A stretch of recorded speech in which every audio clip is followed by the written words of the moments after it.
Selamat pagi, selamat siang, selamat sore, selamat malam dokter dan teman-teman sekalian. Sekarang saya Rafael Bimo dengan NIM 10 2016 132 ingin melakukan beberapa rangkaian praktikum untuk memenuhi tugas patologi klinis. Nah, praktikum yang akan saya lakukan yaitu praktikum patologi klinis. Nah, praktikum ini itu saya akan melakukan beberapa rangkaian pemeriksaan yang menunjang untuk urinalisis. Baik, sebelum kita mulai video praktikumnya, untuk tugasnya, langkah baiknya kita akan menggunakan beberapa perlengkapan seperti jas lab, handscoon, dan masker. Langsung aja kita ke videonya.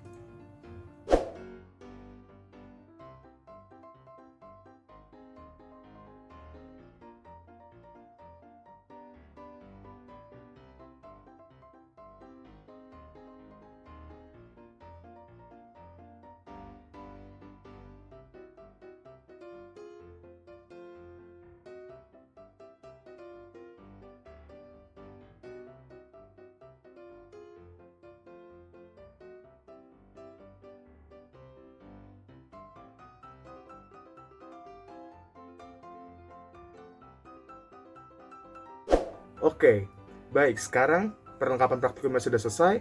Dari masker, handscoon, dan jas lab sudah selesai, sudah terpasang. Dan sekarang kita akan langsung mulai pemeriksaan urinalisisnya. Baik, sekarang kita akan melakukan pemeriksaan urin, di mana pertama-tama itu kita dapat melakukan pemeriksaan makroskopis urin terlebih dahulu. Pertama-tama kita dapat menyiapkan sedian urinnya terlebih dahulu. Hal ini dibutuhkan. Nah, untuk pemeriksaan tersebut, itu kita dapat menggunakan tabung reaksi. Nah, pada saat pemeriksaan makroskopis urin ini, itu kita dapat melihat warna urinnya. Itu bisa kita lihat warna kuning, kuning kehijauan, merah. Dan kalau merah itu biasanya ada darahnya. Kemudian tingkat kejernihan urinnya. Kita dapat melihat kejernihan urinnya itu. Kita dapat menggunakan kertas baca ya. Dan menggunakan kertas baca, jika jernih itu baca masih dapat terlihat. Jika keruh, maka sudah tidak dapat terlihat. Jika tidak jernih atau keruh, maka tulisan tersebut tidak dapat terlihat. Baik, sekarang saya akan melakukan pemeriksaan protein pada urin. Nah, itu ada 3 cara. Itu ada kualitatif, semi kuantitatif, dan kuantitatif. Nah, pertama-tama itu kita dapat menyiapkan alat dan bahan terlebih dahulu.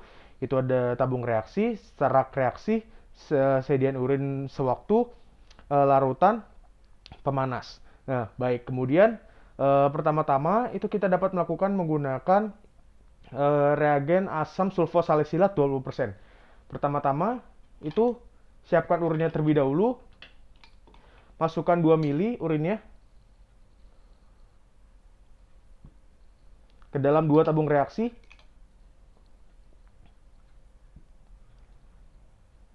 Dan salah satunya urin tersebut tetesi dengan larutan asam sulfosalisilat 20%.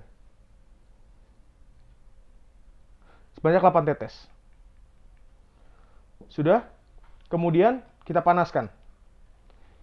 Ingat, pada saat dipanaskan itu jangan mengarahkan ke teman atau ke diri kita sendiri, melainkan mengarahkan ke tempat lain agar tidak muncrat. Dan sambil digoyang-goyangkan seperti ini. Kemudian tabung reaksi yang kedua tadi itu sebagai kontrol dan kita lihat hasilnya. Jika tidak terdapat keruhan, maka hasil negatif. Jika ada keruhan, maka hasilnya positif. Kemudian yang kedua, itu kita dapat menggunakan larutan asam asetat. Di mana kita dapat pertama-tama itu masukkan urin ke dalam tabung reaksi sebanyak 2/3 tabung. Kemudian teteskan larutan asam asetat sebanyak 2-3 tetes. Kemudian panaskan. Pada penggunaan asam asetat tersebut, panasnya itu berada di tengah tabung. Kemudian kita lihat jika terjadi endapan di atas tabung, maka hasilnya itu positif. Dan jika tidak terdapat endapan dan di bawah itu sebagai kontrol ya, bagian bawah ini sebagai kontrol, itu berarti hasilnya negatif. Kemudian yang ketiga itu dengan larutan esbah. Nah, pertama-tama itu kita dapat masukkan urin terlebih dahulu sampai batas U. Itu menggunakan urin 24 jam. Menggunakan 24 jam sampai batas U. Kemudian masukkan larutan esbah sampai batas R. Kemudian urin 24 jam ini yang telah dicampur dengan larutan esbah itu didiamkan selama 24 jam. Nah, kemudian kita lihat hasilnya. Jika urin tadi itu 4 mili, sedangkan terjadi endapan itu sekitar 2 gram di bawah, berarti total semuanya itu proteinnya berarti ada 4 miligram. Baik, kemudian untuk hasil pemeriksaan esbah sendiri, setelah ditunggu dari 24 jam, kita dapat lihat positif 1 itu masih dapat tidak terlalu keruh. Kemudian positif 2 itu sudah terdapat kepingan, positif 3 itu sudah ada banyak kepingan, sedangkan positif 4 itu sudah ada endapan. Baik, sekarang saya akan melakukan pemeriksaan glukosa pada urin. Itu pertama-tama dapat menggunakan larutan Benedict, kemudian sedimen pada urinnya. Kemudian kita dapat melakukan larutan Benedict sebanyak 2 tetes, dan urinnya sebanyak 8 tetes. Kemudian kita dapat melakukan pemanasan pada penangas air atau pada bunsen. Dan dapat kita lihat hasilnya, kalau hasilnya keruh itu berarti positif 1, kuning itu positif 2, hijau itu positif 3, sedangkan kalau warna merah bata itu positif 4. Baik, sekarang saya akan melakukan pemeriksaan benda keton urin. Itu dapat menggunakan Rotera dan Gerhardt. Itu pertama-tama yang harus kita siapkan itu urin segar. Nah, kita dapat memasukkan 5 cc urin segar ke dalam tabung reaksi. Kemudian masukkan roteranya ke dalam tabung reaksi berisi urin tadi, kemudian homogenkan. Nah, kemudian kita dapat menggunakan asam amonium hidroksida pekat di bibirnya. Dan kita lihat, jika ada terdapat cincin ungu, maka hasil positif. Jika terdapat cincin warna hijau, berarti hasil negatif untuk pemeriksaan menggunakan Rotera. Baik, sekarang yang kedua, itu untuk pemeriksaan benda keton urin dengan menggunakan reagen Gerhardt. Itu pertama-tama, siapkan sediaan urinnya terlebih dahulu. Kemudian campurkan dengan Gerhardt. Dan kemudian dengan menggunakan kertas filtrasi,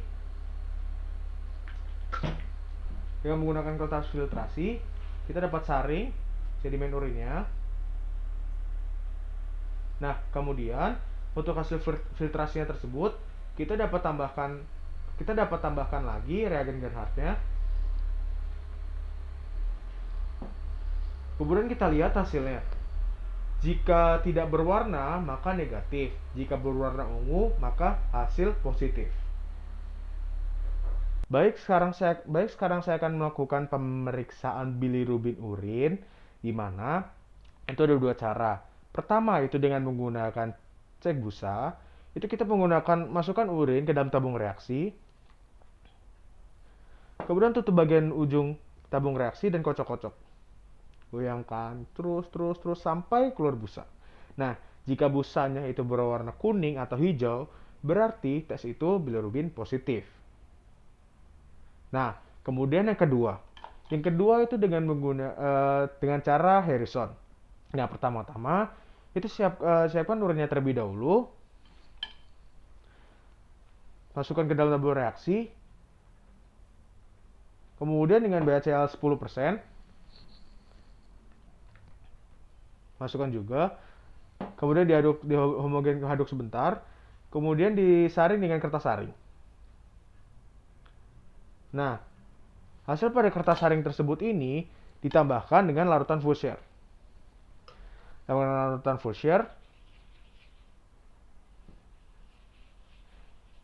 Jika berwarna hijau, maka hasil positif. Jika tidak berwarna, maka hasil negatif.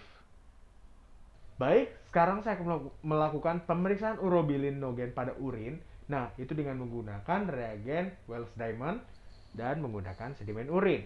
Nah, pertama-tama itu kita dapat masukkan urinnya terlebih dahulu ke dalam tabung reaksi dan masukkan reagen Wells Diamond-nya. Kita dapat melihat apakah ada warna kemerahan di bawah kertas putih. Nah, kemudian kita siapkan lagi nih sedimen urinnya. Masukkan urin 1 cc. Kemudian pengencer 9 cc.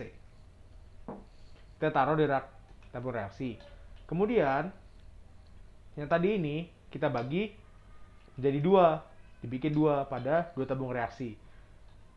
Yang tadi 1 cc dengan 9 cc dimasukkan ke dalam dua tabung reaksi. Kemudian tabung reaksi yang ketiga ini masukkan ke 5 cc ke samping tabung reaksi yang keempat. Kemudian tambahkan 5 cc urin lagi. Salah, bukan 5 cc urin, tapi 5 cc aquades. Udah, kemudian dari masing-masing tabung reaksi ini kita tambahkan reagen Wells Diamond ya. Kemudian dapat kita lihat perbandingannya, apakah pada campuran yang utuh, atau seper 10, atau seper 20, atau seper 40. Nah, pelaporannya jika positif pada bagian urin yang kemana? Yang warna merah, yang terjadi itu pada seper 20, atau seper 40, atau seper 80. Baik, kemudian sekarang saya akan melakukan pemeriksaan urobilinogen menggunakan reagen Schlesinger. Nah, di mana itu pertama-tama itu siapkan urin sebanyak 5 cc terlebih dahulu. Masukkan cairan Lugol. Cairan Lugol ini untuk mengoksidasi urobilin menjadi urobilinogen. Sudah, kemudian masukkan reagen Schlesinger ya, 5 cc. Nah, kemudian dengan menggunakan kertas karbon, ini contohnya sebagai kertas karbon, kita dapat melihat jika tidak terdapat eflorescensi berarti negatif, jika eflorescensi 1 berarti positif, jika terdapat eflorescensi terang berarti itu positif 2. Baik, sekarang untuk pemeriksaan sedimen urin, itu dimana kita akan menggunakan urin segar juga yang diteteskan pada tabung reaksi sebanyak 7-8 tetes atau 7-8 mili. Kita bikin pada dua tabung reaksi. Kemudian pada centrifuge kita harus seimbangkan. Nah, sebesar 2000 rpm harus diputar selama 5 menit. Kemudian kita tunggu dan kita lihat jika ada endapannya, buang terlebih dulu airnya. Kemudian endapannya tersebut kita ambil. Endapan tersebut kita ambil, kemudian kita oleskan pada objek glass. Terus kita tutup dan kita lihat menggunakan mikroskop.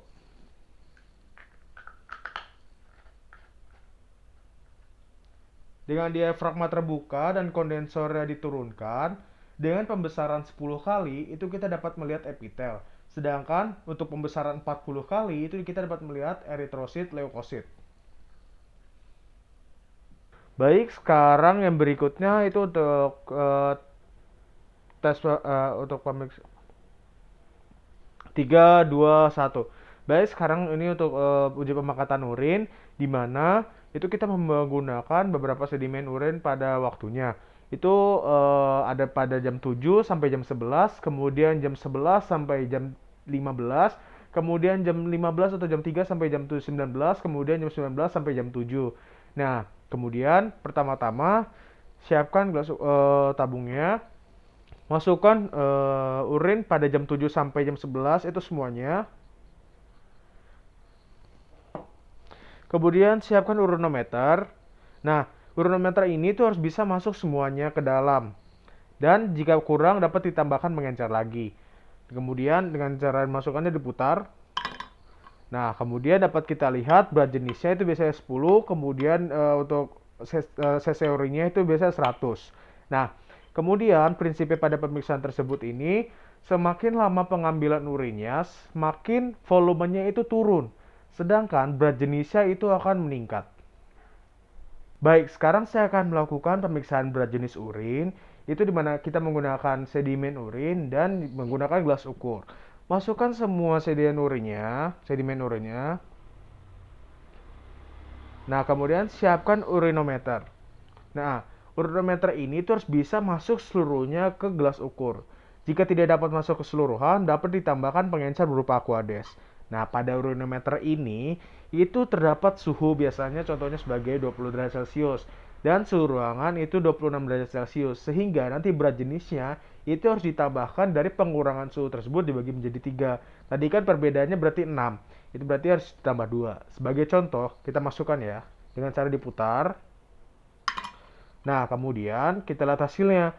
Contohnya hasilnya ini 10-10. Nah, karena ini berat jenisnya 10-10 ditambahi perbedaan ruangan yang tadi, maka hasilnya menjadi 10-10 tambah 2 berarti 10-12. Nah, kemudian sekarang kita akan melakukan pemeriksaan urin dengan menggunakan carek celup. Nah, kita siapkan urinnya terlebih dahulu. Disediakan urinnya, dimasukkan semua ke gelas ukur. Kemudian kita dapat melakukan pemeriksaan glukosa dan proteinnya terlebih dahulu pada urinnya. Itu dengan menggunakan carik celup. Nah, tadi sudah dimasukkan urinnya kan? Nah, kita ambil carik celupnya. Kemudian masukkan secara keseluruhan. Kemudian kita tuliskan pada kertas tisu. Tunggu selama 1 menit terlebih dahulu. Kemudian kita lihat pada tabung carik celupnya. Itu sudah ada labelnya. Untuk pemeriksaan glukosa itu biasanya lebih cepat. Dan yang harus dilihat langsung itu adalah glukosa. Yang terakhir itu paling dapat berubah itu pemeriksaan leukosit pada tabung carik celupnya. Baik, baik sekarang saya akan melakukan pemeriksaan tes kehamilan pada urin itu dengan menggunakan cara direct dan indirect. Untuk pertama, itu cara direct itu dengan menggunakan pemeriksaan aglutinasi pada urin itu dengan melihat reaksi antigen antibodi pada urin tersebut. Nah, kemudian yang kedua itu dengan cara indirect itu dengan melakukan pemeriksaan dengan menggunakan strip. Nah, kita pertama-tama itu dapat menggunakan saya akan melakukan pemeriksaan menggunakan strip terlebih dahulu. Nah, masukkan urinnya pada tabung reaksi yang akan diperiksa ya urinnya. Kemudian siapkan stripnya. Kita dapat melihat pada stripnya apakah sudah kadaluarsa atau belum. Jika belum dapat kita gunakan. Kemudian pada tabung reaksi tadi tersebut, siapkan stripnya, kemudian masukkan. Nah, kemudian tunggu selama 1 menit dan lihat hasilnya. Nah, pada hasil tersebut, pada strip urin tersebut itu ada tulisan C, kontrol, dan T atau tes. Nah, jika muncul garis pada C dan T, maka hasilnya positif. Jika hanya muncul pada satu bagian saja atau C doang, berarti itu hasilnya negatif. Baik, sekarang saya akan melakukan pemeriksaan tes kehamilan dengan cara direct, yaitu dengan melakukan pemeriksaan aglutinasi dan melihat reaksi antigen antibodinya. Pertama-tama siapkan urinnya terlebih dahulu, masukkan ke gelas ukur. Kemudian dengan menggunakan pinset, teteskan pada